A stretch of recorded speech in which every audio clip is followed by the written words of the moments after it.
কই আমু কই আমু এটা আমার বিস্কিট,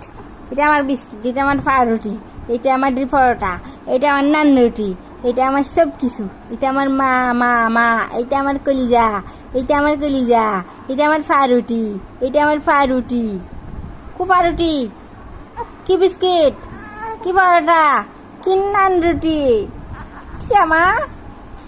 পরোটা এই নান রুটি, এটা ngam করে খেয়ে ফেলবো।